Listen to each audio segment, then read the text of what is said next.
So in case you're not aware, we're in the month of Elul, and Elul is a time, a lot of amazing things happening. We say the king is in the field, the ruler's in the field, so we have access, this Ein Sof which we're learning about.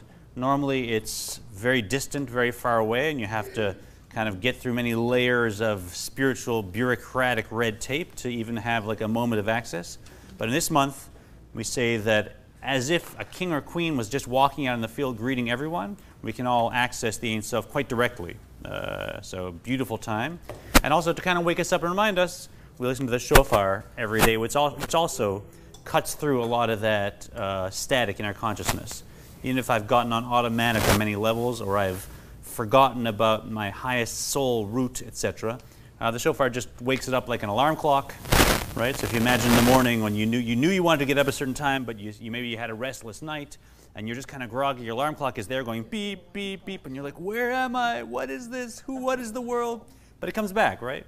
So the shofar is like that for your soul. All of us has our automatic that we tend to drift into sometimes, and whatever that may be, this is here during Elul. So if you're comfortable to stand, we'll start the class.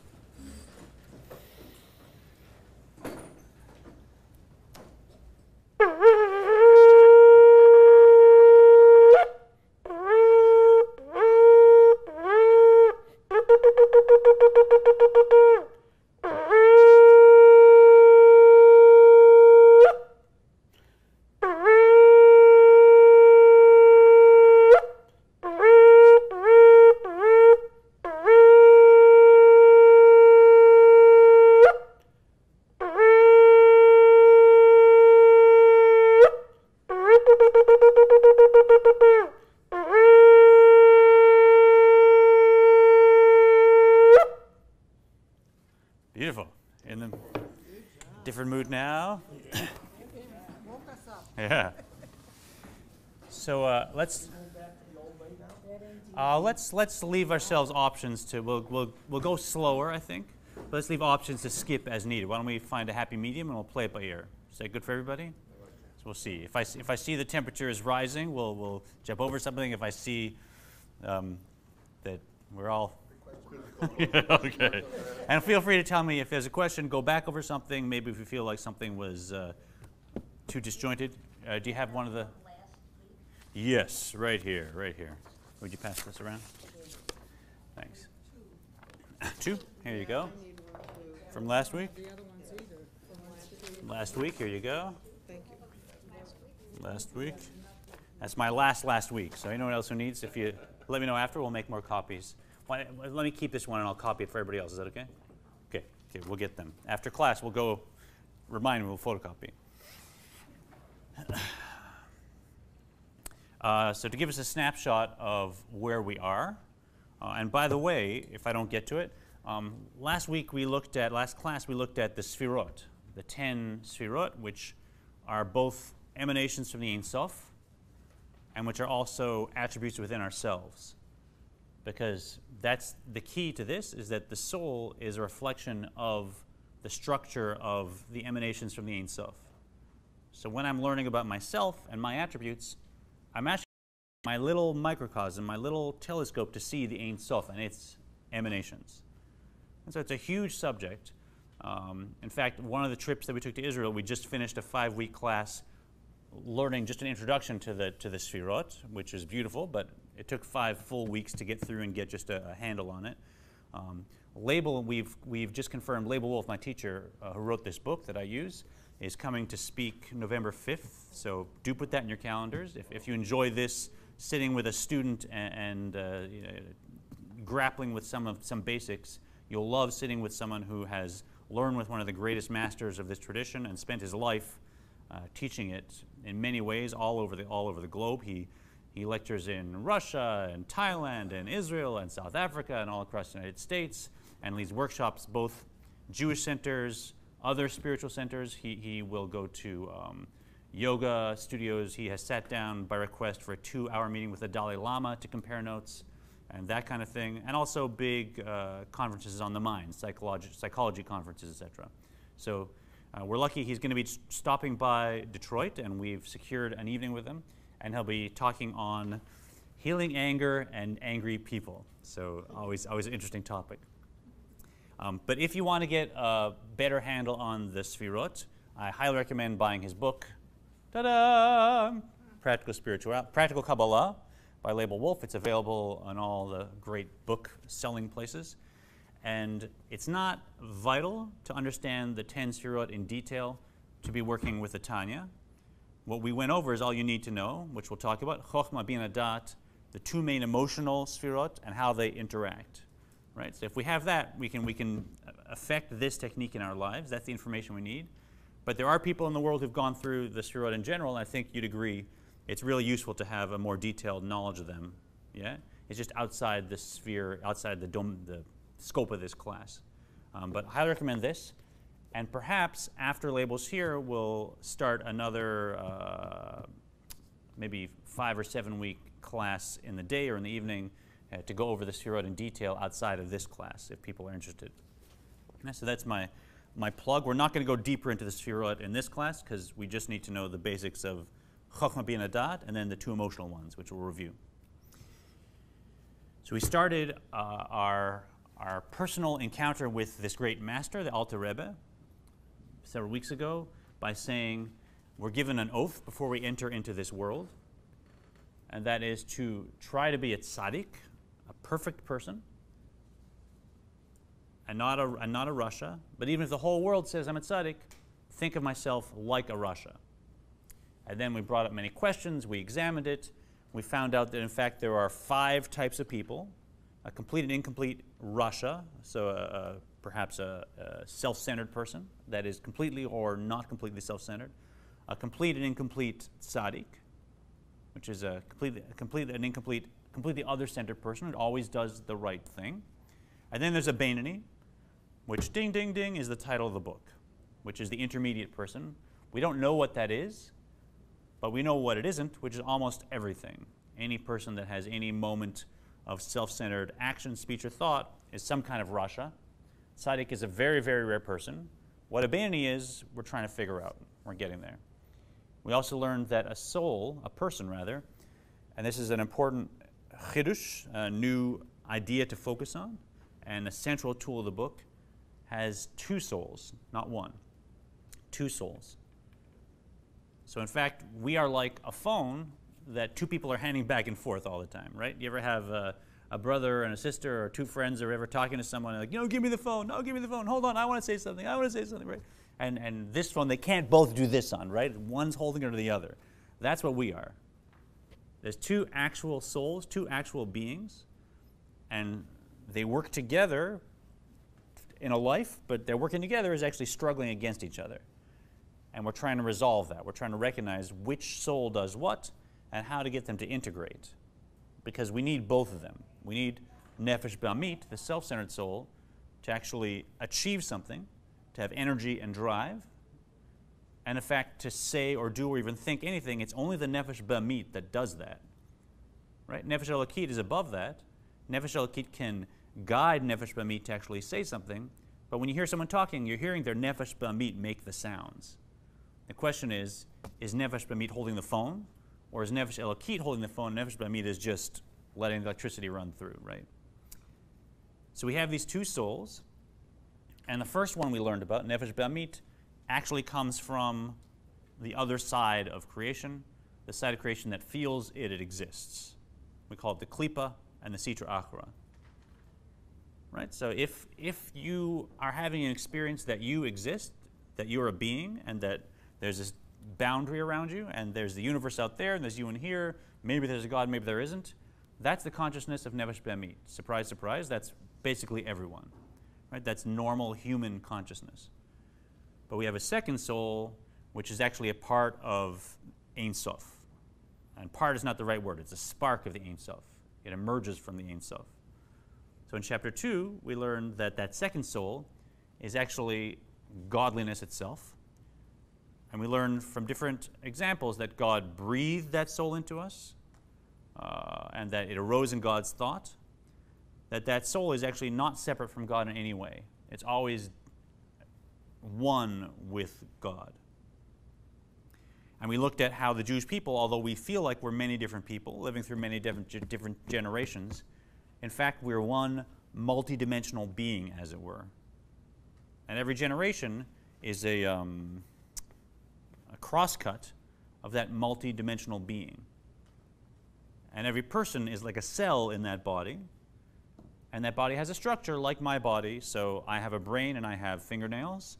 And likewise, the Jewish people has souls that are, as it were, the brain, that have a close, constant connection with the source of godliness flowing into the world. And souls that are like fingernails, for whom they don't really get this godliness stuff. But guess what? If you want to open a nut, you need your fingernails. And so me, Michael, I need my brain to tell my fingernails, open the nut or play guitar. And without my fingernails, I'm not complete. So we're all part of that one being. That's one aspect of Nefesh Elokit, the godly soul. Another aspect of both souls, in chapter 3, we learned that they have the 10 sfirot reflected in them. So the 10 sfirot, and now this is our map of the soul that we're working with, which we will expand today, right? So the soul is an umbilical cord, we said, flowing from the Ein Sof, from infinity, down through 4 general spiritual worlds, which we looked at. I won't review them. But there are 4 worlds. Cindy, you're looking like we haven't seen this. No, this is from a while ago. It's from a while ago. We try to throw as many maps of the soul as we can out, because none of them actually is anything to do with reality, right? It's all just shapes on a page. The soul is not physical, so I don't want you to get tied to any one map, right? There's no map that actually works. It's all above the map, right? We're talking about the actual territory, not the map. So this is another map. The soul flows through 4 spiritual worlds, and within these worlds, as we see, the 10 sfirot are within the soul as well. So down here, in time, space, and consciousness, I have the 10 sfirot as my attributes of my soul. We learned about chokhmah, bina, and dat. Those are the 3 aspects of intellect, right? So in Judaism, it's not just intellect, generally. It's intellect as 3 parts. Inspiration, that first spark where something I realize as any awareness of consciousness. It might be an idea, it might be an intellectual solution, it might be an intuitive flash, it might be perception visually, it might be perception through hearing. Any first realization of any awareness or any consciousness, that's chokhmah. Then bina, second aspect of intellect, develops that spark so that it has detail, and then I see, oh, the idea looks like this, or the thing that I saw, its identity is this, my relationship to it is this, whatever it is. Bina develops that spark so that it actually has only intellectual, but intellectual structure and detail. And now that I have a structured thought, dat, the third aspect of intellect, takes it and connects it to me so that I feel something about it. Right? I can't feel emotions about something I've never encountered.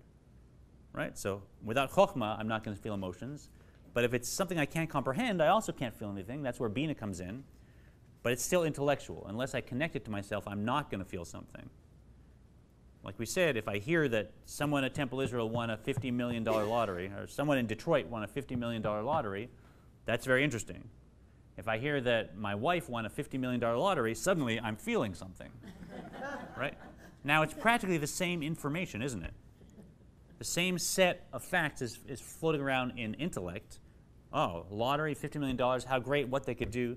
The difference is, in the one, it's not connected to me, and the other, it is connected to me. So that difference, that's dat.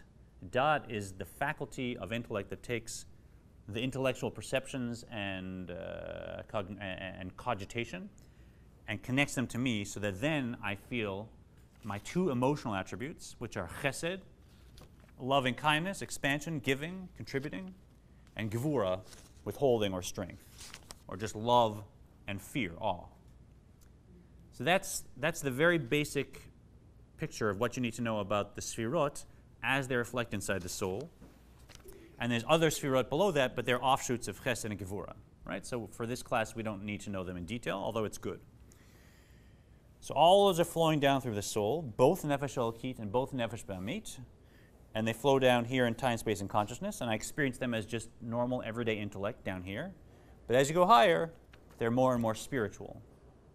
Right? Down here, they're actually flowing through a brain and creating what we call thoughts. Up here, eventually, you get to very disembodied intellect. Right? And that's what an angel is just disembodied emotion or disembodied intellect. And that's enough about chapter 3. And now chapter 4, we're going to expand the structure of the soul, perhaps surprisingly. Right? There's 2 aspects we're going to introduce. One is, this is really important for learning about the structure of our soul for our user's manual. The soul has 3 garments, 3 closets of clothing that it puts on. Right? So it wakes up in the morning, it says, what am I going to wear today? Or in the afternoon, what am I going to put on? And it goes to these wardrobes, and it can take out clothing from any of these closets, and it's usually wearing something from closet A, and it's always going back and changing and changing and changing it. Closet B, if you're me, a lot of the day it's wearing something from it, but off and on. And closet C, sometimes it goes and takes something and then returns and takes something else, right? But one is very, very rapid change. One is in between, and one is only when we want to, right? But each one of them shares the quality. What is it about clothing that we can learn? When I wear clothing, is it me or is it something else? It's covering you up. So is it me or something else? It's you with something covering you. If I tear my shirt, have I torn myself? No. If I lose my shirt, did I lose myself? No. If I give away my shirt, did I give away myself? Is my shirt me or something else? It's something else, right? So yeah, it's covering me up. It's expressing me. It's all those things, but it's not me. If I lose all my clothing, whatever, I'll figure it out, right? The clothing that I wear is not me. How hard is it to change your clothing? Simple, right? Take it off, put it on, right? What function does the clothing serve for me? Protection. Good, protects. Yeah. What else? Identifies. Okay, so this is a police person. How do I know? Not because from looking in their eyes and seeing their sense of security from their clothing, right? I come to Temple Israel and I see Rabbi Loss wearing a white robe. Even if I'm not a member here and never been here, I know this is our spiritual leader, this is our rabbi, he has a role leading services. The clothing identifies the person, absolutely. What else does it do? I think it changes your outlook of yourself. Very much, yeah. So you put on a suit and a crisp tie, and et cetera, and then I might go to a job interview and I feel professional, whereas if I put on my old jeans and a sweatshirt, now I'm in the mood to lay back. So it changes my self-perception, very good. Interestingly, how much of me do you actually see right now? Here I am, right? How much of me do you actually see? Here I am, right? You see my hands, you see my face, but most of me is what? Covered up, concealed. So while it expresses who I am in one sense, oh, that's a police officer, that's a rabbi, it also conceals. And in fact, if I didn't have clothing, I actually wouldn't go outside, right? I'd say, someone took all my, it happens at camp, right? The kids go and they like steal the mattresses from this whole bunk, or they steal this one year, they stole all the left shoes from the whole cabin, sorry, from the whole camp. And they had them, and the CITs took them, and in the morning, they brought all the bags of left shoes, and then they said, you say, Rabbotayim Varech, so they think it sounds like your shoes have arrived. So they say, your shoes have arrived, and they threw all the shoes in there. And the whole camp was there with like one shoe, and ha ha ha. But if I didn't have clothing, I actually wouldn't leave the house, right? The reason I can leave the house is because clothing conceals the personal parts of me, right? So clothing reveals who I am, it also conceals who I am, right? So it's interesting discussion to see what the garments of the soul are, and we recognize the same is true about them. They're not us. They're something we easily take on and put off. Although they do identify us, they do define us in many ways, they do make us feel differently, and they do reveal us, and they also conceal us. Because we walk around looking at people in our lives, we think we're looking at them, but according to the Tanya, and if you start to reframe according to these definitions of the user's guide for the soul, I'm usually just looking at the garments of the soul. What I think is the person is just their garments. And even when I look at myself, I'm usually thinking or perceiving the garments of my soul. Rarely do I get inside to the 10 attributes and to the identity of the soul. Usually I get stuck thinking, oh, I am my garments. Right? So what are the garments? We'll find out. And then a second piece has to do actually with the mitzvot. And that will also change our map of the structure of the soul in a way that I think will surprise most of us. But let's get going. So we're at top of chapter 4 in Lessons in Tanya, this edition, and we're on page, it's not there. So it's on page 76 if you're following at home or elsewhere. ועוד יש לכל נפש אלוקית 3 לבושים. We would go ahead this way. Okay. In addition to its 10 faculties discussed in chapter 3, every divine soul possesses 3 garments. The soul possesses 3 auxiliary powers, which are its instruments of expression. Like garments, they can be donned or shed at will. When the soul utilizes any of these 3 powers, it is clothed in them. When it does not use them, it is divested of them. Also, just as garments give expression to their wearer's beauty and importance, so too, when the soul dons and utilizes these garments, its intellect and emotion find expression. Yeah, so there's 3 garments of the soul. They're external, but they allow the identity of the soul, the 10 attributes of the soul, to express. Shehem machashava dibur umaseh shel taryag mitzvot haTorah. They, the garments, are thought, speech, and action as they find expression in the 613 commandments of the Torah. The Alter Rebbe now goes on to explain how the divine soul expresses itself through these 3 garments. Right, so let's separate our conversation into 2 wings. One is about that if it's nefesh elokit, we're talking about thought, speech, and action of the Torah mitzvahs. And the other being that for either soul, nefesh elokit or nefesh be'amit, the 3 garments of the soul, its structure is thought, speech, and action, and these are garments. Okay, so let's leave the mitzvot, table it for just a few minutes, and let's talk about thought, speech, and action. So the identity of the soul, who the soul is the 10 sfirot, reflected as 10 attributes in my soul. Everything else that's thought, speech, and action, that's what we're calling the 3 garments of the soul in our structure. Right? So this is the soul, and the soul has some kind of an envelope on each level of nefesh, ruach, neshama, etc. Each level has 3 garments that it can express, but they're external. Just like I might go to those closets, those wardrobes, and take on and put off and try on, what do you think of this today? Or maybe I'll match it with this, right? You can, at will, put on, take off. You can wear them for as long as you want. They are behaviors. Behaviors. The garments are soul behaviors.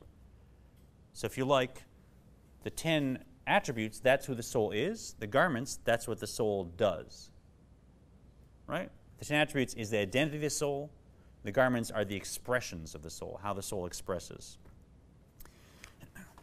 And this is something that is often foreign, for me it was, to think of thought as a behavior and thought as an external expression that I can change at will, etc. So let's examine it. Because I think in the West, if you ask people, who am I? What's my identity? You kind of think of the sum of stuff you've done, said, and thought, and that's an amalgamated identity. There's an image there, and that's who I am, and I kind of identify with that. That's me.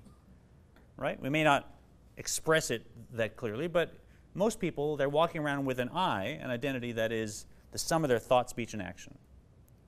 The Tanya's saying, do you think that you're your wardrobe? I mean, would I go into my house and, when someone walks in, introduce them to my children by bringing them to my kid's room and opening up the closet and saying, here's my son's cedar, here's his shoes, here's his hats. How silly, right? No, that's just what he wears. Come and meet my beautiful boy, right? Same thing here. If I look at myself as the sum of my thought, speech, and actions, the Alter Rebbe is telling us, you're just opening up your wardrobe and looking at your clothing. That's not who you are. That's just how you express. That's something external. So I think behavior we kind of get, right? Behavior, I could take this phone and move it here. I could take it and move it back. I could take it and surf the web mindlessly. I could take it and speak to my parents in Montreal. Whatever I do, it's an action that I can choose to do or not do, and I can sit here and not do that action. And I have total free will over that. So we'd agree that action is behavior. Are you with me? Yeah? Simple. Now speech. I think we'd agree that speech is also a behavior that I can choose at will. And if a person is sitting in this room not speaking, right? Adam has been helping us out for many, many weeks. Thank you, Adam. And he very appropriately is taking care of our technical side. He hasn't been speaking. But that doesn't change that Adam is Adam, or any of us. I can speak or not speak. I'm still me. And it's totally my choice whether to speak or not to speak. So speaking is a behavior. Right? We're together on that one? Yeah? Now, someone might say, well, I'm not responsible for what I say. You know, I didn't mean to hurt you, etc. But you spoke. You chose to open your mouth, and you have responsibility for that. It's a behavior. Thought, however, is thought a behavior? Right? How many people feel like thought is a behavior like action and speech? Anybody?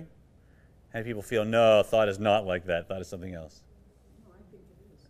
Yeah? Yeah? So I have an exercise for us to try. This is something that Shace Taub, a teacher of the system, likes to do. He says, we all know the times tables, correct?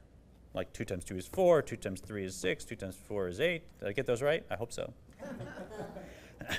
So for the next 30 seconds, I want everyone in this room to pick one of the times tables and do them in their head, right? And since no one is hearing what you're doing, you can do 1 times tables if you want. It doesn't matter, right?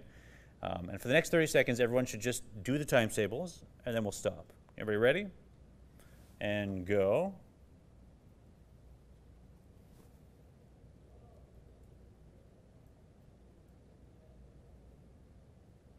Let's call that 30 seconds, right? We'll stretch time a little. Okay, so was everybody did the times tables in their heads? Everybody? Yeah? You're not sure you did them right? Okay, now several times I referred to the times table as something we were doing. Did you notice that? Right? And did anyone have a problem and protest and say, hold on, this isn't an action, I'm not doing anything, this is thought, right? We're all comfortable saying the times table is something that I was doing. Yeah, but it depends what your thought is. Of course, yeah. Doing something or not. Yeah, I'm not talking about the content, I'm talking about thought as an action. So that times tables, I don't have a problem saying I was doing the times tables and then I stopped doing them. Yeah? And 10 minutes ago, was anyone doing the times tables? An hour ago, was anyone doing the times tables? No. No? And yet, did you know the times tables an hour ago? Did you know it 10 minutes ago? Right? So we see there's a difference between knowing and doing. Right? We know all kinds of things. We know that there's one God. Right? We know that we have a relationship with that God. We know that when we learn here at Temple Israel, it does something beautiful. Right? We know that really that oneness encompasses all of us. But how often do we actually think it? That's an action. I also know all kinds of really inappropriate, horrible things, right? If you've turned on a television in the past 30 years, or if you've listened to the news, or if you've heard conversations on the subway or in the mall, you've encountered all kinds of inappropriate stuff, and you know it. But do I actually think about it? Do I do that activity of thinking about it? That's my choice. So there's all kinds of things I know. And what I know, I don't have choice over that. Right? That has to do with the identity of my soul. But what I actually decide to process and think, the Tanya says that is an action, that is a garment, and that is something we always have complete free will over. So part of this system of flowing differently as consciousness is perhaps redefining thought as an action that I have total free will over. Right? Now what about this stuff that pops into my head? It keeps popping into my head, right? I know, right? So I decided I'm not going to eat fried food, and then 20 times a day I think, I'd like to go and get some fries. I'd like to get some fries, right? Do I have control over that? Right? So the key is there's a difference between thinking of and thinking about. Thinking of versus thinking about. I'd like to share another story from Shace that illustrates it beautifully. He was walking by a driveway in New York, and there was a sign that said, "Don't even think of parking here," right? To which he says, Too late, I just did, right? That sign was very ineffective. If there had been no sign, I would have walked by, but now I'm thinking, I thought of parking here, right? And I'm not going to feel guilty about it either. You put a sign there, and now I thought of parking here, right? If I said, you know, don't think of fireworks, suddenly, boom, we're all thinking of fireworks. I'm not going to feel guilty that now I thought of fireworks. That's outside of our free will. However, if I was in a car and I drove up to this driveway, and I saw it, and I stopped, and I'm not going to park there, I don't intend to, but you know what, I'm going to stop for 10 minutes or 30 seconds. I'm going to think how nice it would be to park here. I don't have to pay a meter. I don't have to parallel park. It's close to everything I need to get to. I could just leave the car here and come back. Oh, it'd be so beautiful. I don't have to stress anymore about a spot. I'm not going to be late to my appointments. And I enjoyed this daydream. And then I said, thank you, someone's driveway, for giving me this wonderful, pleasurable daydream. And then off I drove, and I didn't do anything. Now, never mind whether that's positive or negative, but was that my choice now to have that 30-second thought journey about that parking spot? Yes. Yes. Yes. So that's thinking about something, right? We don't have free will over what we think of. That comes actually from our attributes, right? Stuff pops up from our heart, pops up into our mind, and now I have my choice. I have this kernel for someone to think about, and I can say, think about something else, or I can say, yes, think about that. And we're always making that choice. So if I've been sitting thinking about something for 2 minutes or 20 years, that actually has been a choice. Yeah? Now, it may take a while for something that I've been thinking about for a long time and that I feel strong feelings about. It may take a while to change that thought, but each time it pops into my head and I redirect myself, and there's techniques for doing that, I actually change the grooves of my brain. We actually see now with neuroplasticity that every time I do that, I make a change immediately. Now, the change may be just this, right? It may not be the groove disappears. And the groove may have been deepened and deepened and deepened for many years, but every time I make another thought choice, I actually undo that. I do make a change until eventually I have a new thought pattern. So those are the three garments: thought, speech, and action. They are external parts of the soul, and we have free will over all of them according to Hasidus, and we'll find tools so that's not just a theory that I have actual free will over what I'm thinking. Yes? Tell me again what you said. We have no control of what we think of. Correct. Right? So Okay. it's Yom Kippur. I decide I'm going to fast. So those are And the random last thoughts- 6 hours, Random thoughts that come into our head yeah, are the thoughts we think of. yeah. So something pops into my head. Oh, I should really get a bite to eat. I'm hungry. No, let me think about the sermon. Right? Oh, I wonder if there's something to eat in the car. I go, no, let me think about. Right? Something that pops into my head. There's a story that illustrates it. Right? There was a chassid of the I think it was the Maggid of Mizrich. Forgive me if I get the wrong teacher, who went to the Maggid to ask, how do I get rid of these stray thoughts that pop into my head, right? So like, oh, I'd like to look at that person, or oh, I'd sure love to drive that person's car, or whatever. We all have those thoughts, our own personal journey that pop into our head that we rather didn't, from a higher perspective. So the student went to the Maggid to say, how do I get rid of these stray thoughts? They're interfering with my progress, with my growth, with my learning.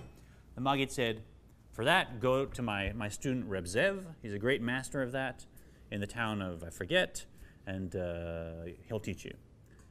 So the student travels, and it's the dead of winter. This is a cold, cold day. He arrives late on Friday, all bundled up with his suitcase and with fur hat and shivering. And he asks around, where's Reb Zev? He finds the house, and he goes, he sees it's before Shabbat, and it's busy in the house, and there's lights, and there's motion, and he knocks on the door, happy that he finally got to his destination, and excited to learn about how to control stray thoughts. Nothing. And he hears there's people inside, he can hear voices, he knocks on the door again, a little less politely. Nothing. He thinks, well, who knows? I can't figure out why they're not answering the door, but he knocks louder, says, excuse me, is anybody home? Reb Zev? Nothing. And for the next 45 minutes, he's standing there knocking on the door, shivering, cold, his nose running, banging on the door, looking at the window, nothing. Until finally, He comes back and knocks one more time, and now Reb Zev opens the door and says, "Oh, I'm so sorry, come on in." And he invites him in, and they have a beautiful Shabbos, etc. He warms him up, he gives him some food. And after they had a beautiful Shabbos, the student, now they're having a deep conversation, and the student says, "Oh, if you're wondering why I'm here, our Rebbe, the Maggid of Mizrich, asked me to come here so you could teach me how to control stray thoughts, how to get rid of them." And Zev said, "What do you mean? I already showed you how. I showed you that the moment you arrived." And the man said, What are you talking about? We haven't discussed it at all." He says, "You knocked at my door, right?" He says, "Yes." "Did I answer the door?" "No." "You knocked again, right?" "Yes." "Did I answer the door?" "No." So, just because someone knocks on your door doesn't mean you need to open it. Right? So the stray thought, oh, you should resent that person, right? Because of what they said to you 10 years ago. Don't you want to, hold on, shouldn't you daydream about them, right? It'll knock again and again and again. It doesn't matter how many times. If I open the door, I chose to open the door. Yeah? So whatever the thought is, whether it's a worry, whether it's a fear, whether it's a craving that we want to get rid of, it's just knocking on the door. And what knocks on our door, I do not have free will on. Right? That's coming from the midot, that's coming from the heart, that's popping into the mind, and that's something in me, often something not productive, saying, "Yeah, you want to think about this, don't you?" Right? But that's my door. And I can have it knock 100 times, and eventually, what does someone do if they knock 100 times on the door and no one opens?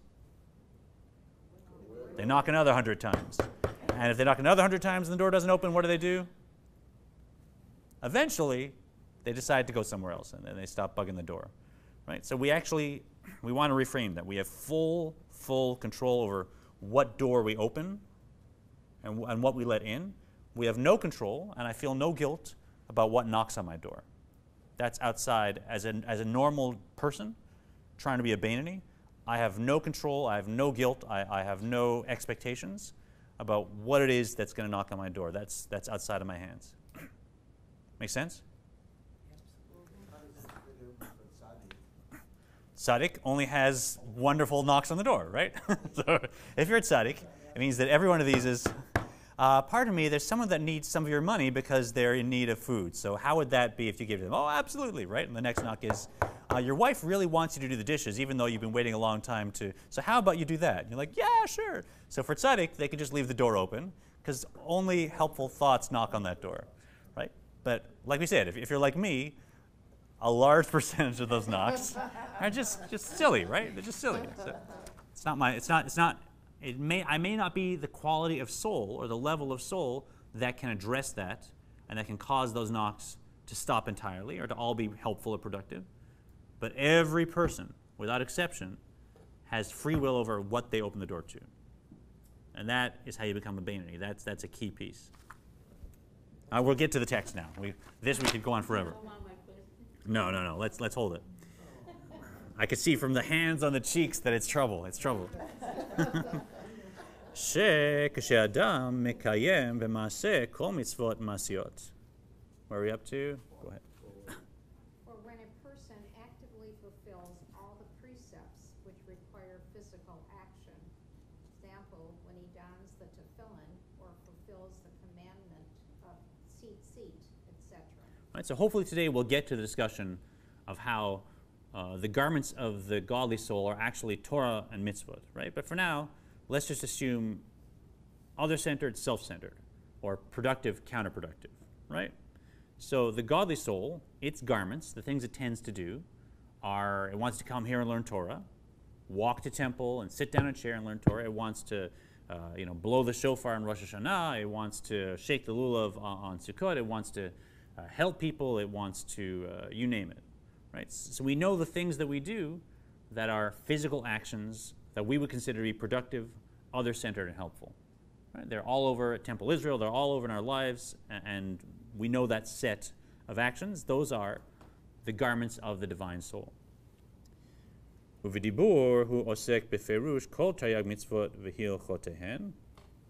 And with his power of speech, he occupies himself in expounding all the 613 commandments and the laws governing their fulfillments. Right? So now it's not just the garment of action, but also the garment of speech. Right? So I talk to my kids about how they should be kind to other kids at school and how they should be truthful, and about how on Shabbat we do other things, whatever it is. And when I'm saying those things, that is actually the divine soul expressing itself in the garment of speech. It's not the divine soul itself, it's something the divine soul wears to express itself. And the divine soul is hidden behind it. Right? When we hear our rabbis giving beautiful sermons about Torah, I'm not looking at a divine soul, I'm looking at a rabbi. I'm hearing a physical voice. So that garment of speech not only expresses their divine soul through those Torah thoughts, it also hides their divine soul because I'm only looking at physical speech. Right? If you're like me, you just see the physical aspect. I want you to go on. The person's speech. The person's speech is immersed in the study of Torah, which includes the exposition of the commandments. For example, Treitat Berachat deals with commandments and the laws of blessings. Treitat Shabbat deals with the commandments and laws of Shabbat observance, etc. Right? So I'm talking about the Torah, but I'm talking about the things that I do. I'm talking about not expressing anger as a Jew. I'm talking about loving another person like I love myself. I'm talking about giving charity. So I'm actually connecting to the expressions of the divine soul through its garment of speech, in this case. Right? Action and speech. ובמחשבה הוא משיג כל מה שאפשר לו להשיג בפשט רמז דרוש סוד התורה. And Joey, let's go to beside you, Joey, please. And with his power of thought, he comprehends all that he is capable of understanding in the party. For example, the 4 levels of Torah.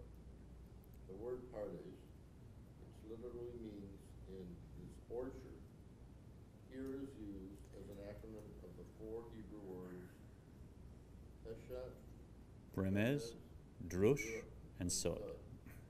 Meaning respectively plain, sense, intimation,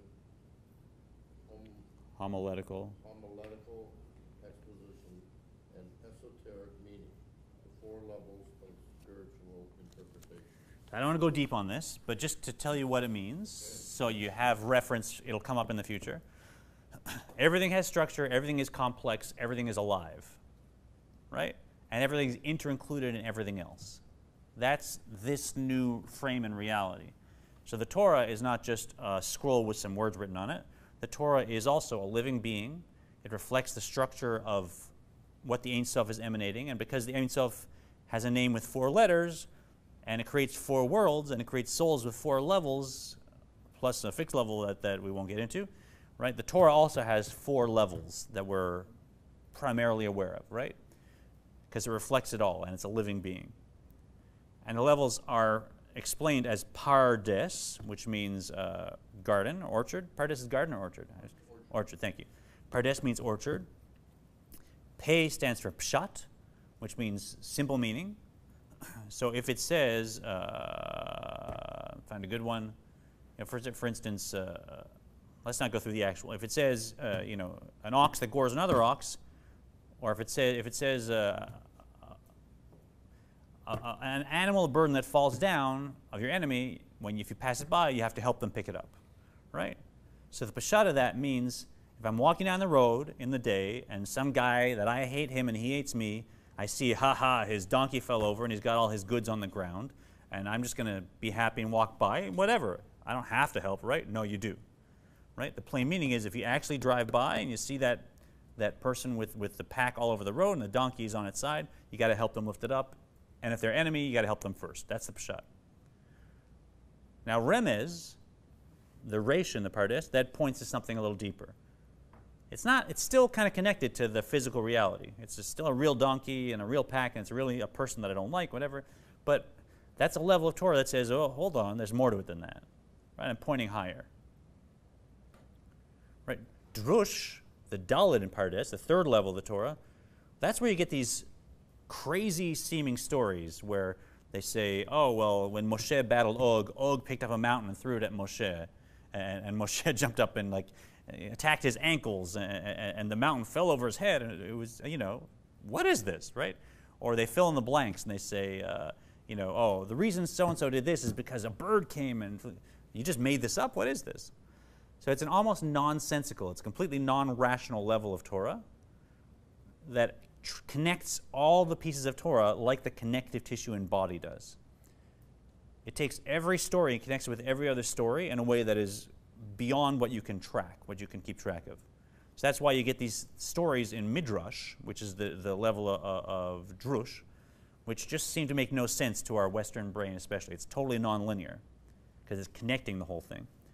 Then you have the highest level of Sod, which is just dynamics, spiritual energetics. So at that point, I'm not talking about a donkey and a pack anymore, although you can never detach completely from that. It started off as an actual donkey, but I'm talking perhaps about my animal soul and my divine soul, and if I see that my animal soul, that the challenges it's facing are too much, the divine soul has to come and help it and lift it up again because really they're working together, whatever it might be, everything that I read in the Torah on the level of literal meaning also extends to the level of hint, homiletics, if you want to call it that, and also spiritual dynamics, Sod. And for the purposes of our discussion, we're saying every one of us wants to understand our Jewish tradition to the extent we can, depending on our intellectual capacity, and also depending on the affinity of our soul, the root of our soul. Because as we learned, as the soul comes down, its source is the Ein Sof, and that we all share, that we're all unified in. But its level, the level it came down to, and the level that it's actually consciously flowing at, there we're each unique. So some souls flow down to Pardes, their root to Asiya. Their root is in time, space, and consciousness, and they relate most to something in the Torah is its physical, plain meaning. For some, they're up in a higher world, and they just really relate to, they connect to Midrash. Some to Kabbalah, to Sod. Right? So I may relate to Torah on the level of Sod, but not have the intellect to really understand even how it gets there. Right? Just because I'm not a brainiac doesn't mean that I might not have a level that's rooted at Sod or that has an affinity for that. Sometimes people just intuitively gravitate to that. So the distinction between what you can intellectually grasp, what your breadth of understanding and knowledge is, and what the root of your soul is. So where the Gematria comes in? Yeah, that's at the level of Sod.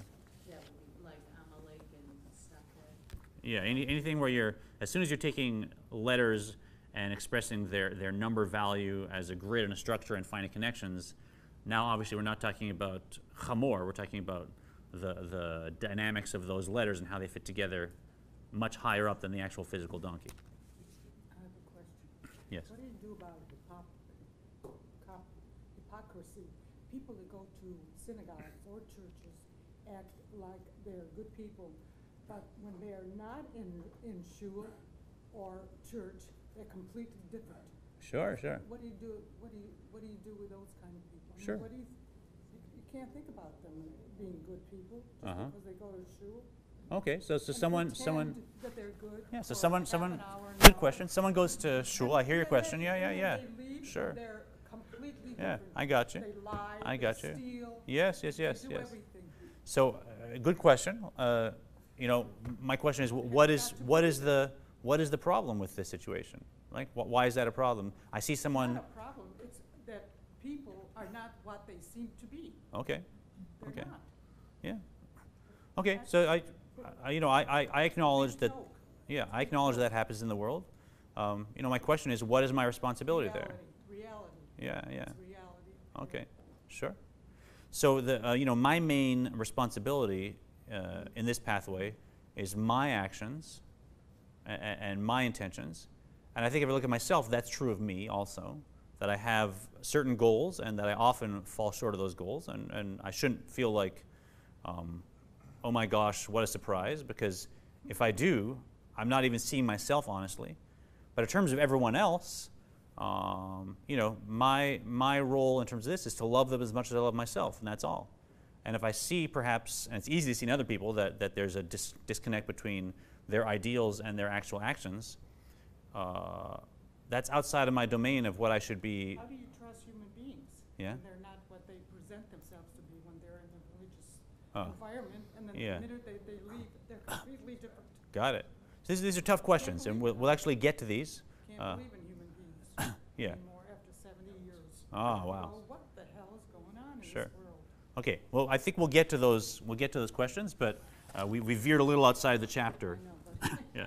the Torah doesn't mean anything sometimes. Ah. Okay. Okay. So let's go on. Hare klalot taryag avrei nafsho milubashim b'taryag mitzvot haTorah. Then all of the soul's 613 organs are clothed in the 613 commandments of the Torah.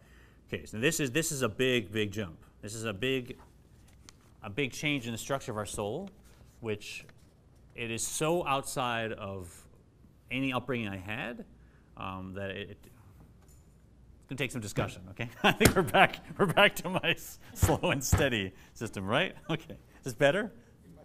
Okay. Good. So let me first present what the Alter Rebbe is saying, and let's talk about how we, as progressive Jews, as Reform Jews, might benefit from that, and how it's also a bit jarring, like how it clashes with our worldview, and let's see what we can get out of it, right? So the structure of the soul for our user's manual. We're now halfway through.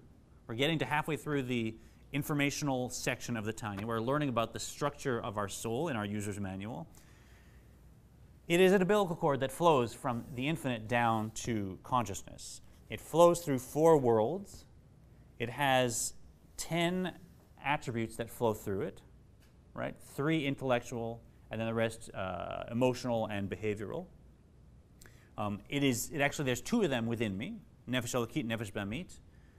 It has 3 garments we just learned about, which are external, thought, speech, and action. So it gets very complex, like any living being. If I were describing the anatomy of a wombat, right? We could spend years and years learning about its skin and its brain, whatever, an animal. Wombat's an animal, right? Its eyes, its nervous system, it's very complex, right? So it does become complex. And now we add to the 3 garments of the soul, it has 613 organs. 613 organs, and those are the mitzvahs. And remember, we talked about mitzvah not as commandment, but as connection, tzavta. Yeah? So I know some people like to translate mitzvah as commandments, and someone said I have to do this, and I'm going to be punished if I don't do it. Okay, there's some benefit in that in some communities. However, mitzvah is also connected to the word tzavta, which means connection. Yeah? So when we do a mitzvah, when we do something that we like to do as Jews at Temple Israel, we don't see it primarily as a commandment, or many of us not at all as a commandment, but we can see it as a connection, right? If LeBron James called me up and said, Cantor Smolash, I heard that you really do this stuff. I want you to do something for me and ask me to do him a favor. I'd be like, whoa, I'm doing something for LeBron James. That's so cool. He knows who I am now, right? I'm going to make sure I do this really well. Maybe he'll give me some season's tickets. Who knows, right? So when I do something because LeBron James asked me, now I'm connected to LeBron James, where before I wasn't. If the Ein Sof has said to us, I want you to be honest. I know sometimes it's more convenient to just kind of lie, but I want you to be honest. I'm asking you to do that. Then when I'm in a situation where I could kind of squirm out of it by lying, but I tell the truth in a kind way, that is an opportunity to connect with the Ein Sof. And that is the dynamic that we're looking at here. So the 613 commandments, or connections, they are actually the structure of what the Ein Sof is emanating in. They are within the light that is flowing out of the infinite. And because we're a reflection of that, in this system, we don't see the mitzvot as just some stuff that we came up historically in a book and were recorded and we should or shouldn't do or whatever. We actually see it as part of the structure of God and part of the structure of our soul. And so when I actually fulfill a commandment here at Temple, right, when I eat that matzah on the first Seder, I'm actually enlivening an organ of my soul. And I can't draw a map of it because that would get crazy, right? But within the structure here, The soul has an organ for each one of the commandments. And when I fulfill that mitzvah, that connection, I can enliven my soul and I can reflect an aspect of the Ein Sof. I know when I explain that in Reformed communities, immediately we protest because we say, well, hold on, we disagree with this, and we disagree with this, and we've distanced ourselves from this, and I fundamentally don't like what the Torah says about this, and I get that. I'm there with you, right? So it needs a discussion. How do we deal with that, right? How do we deal with, I want to have female rabbis. What about the tradition of that? I want to, I have gay friends, and we want them to have marriage. What do we do about that? And on and on and on, right? We all know the list. So I would say our role here is not to address any of those clashes, and I would leave all that stuff exactly as it is, right? I don't think there's any benefit in us trying to sort that out in terms of how do we reconcile a spiritual tradition with the Reform practices that we love. However, what I do want to do is see if we can gain benefit from this spiritual practice. So I'm going to make one category, which is the stuff that we as Reformed Jews say, that's a category, and we're going to leave that as is, right? In our discussions. However, there's a big category of things, many, many, many, many things that we all do, which are mitzvahs that we do as Reformed Jews at Temple Israel, with joy, and even sometimes with a sense of awe. So that's the category that we want to try and elevate, right? So the discussion, well, how it doesn't apply to all of them. Okay, every spiritual system has paradoxes. It's a paradox that there's God and me existing at the same time to begin with. So you're never getting away from paradoxes. But what I ask is, what would be the benefit if we could apply this to the mitzvahs that we do and love, right? Every one of us, at some point on Pesach, we pass by that wonderful Danish, and we say, not today, right? So that is a negative mitzvah. It's a prohibition that we do observe. How can I take that moment and make it not today, but make it, now that's an organ, so to speak, of my soul, or in that case, a vessel. We'll get to that.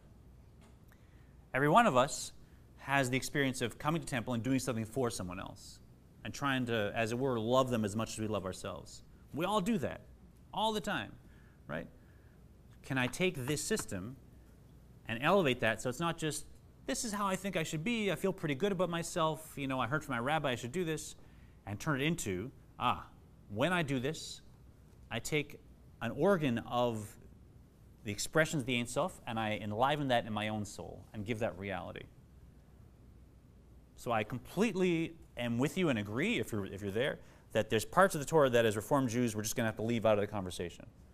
However, my question and my goal in this is to say how much of those things that we do, which is huge, there's so much we do at Temple Israel, how much of it can we elevate and enrich and fill with light based on this practice? Yeah? We have 2 pages. That was pretty good.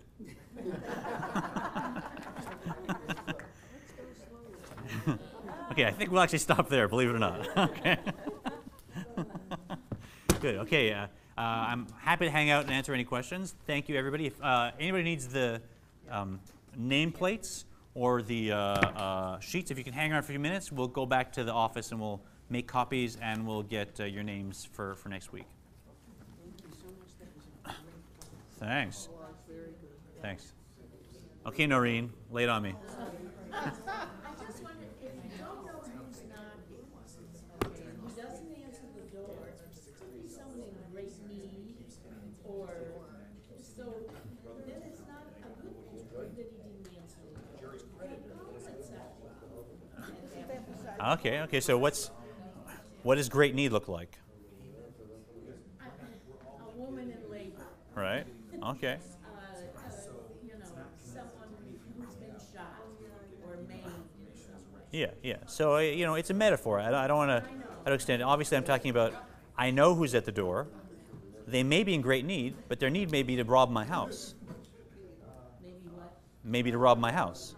Not everybody who knocks on my door in great need is there for my benefit, right? So I'm not saying they never open the door. I'm saying they don't open the door when someone's knocking that is not there in a helpful way. Of course, they open the door when someone knocks and says, there's a woman in labor, can you please open up? We need warm water. Then you open the door. I'm saying we have free will over when I open the door, not that I never open the door, right? Some things occur to me, and I say, great idea. Let's start a food pantry at Temple Israel.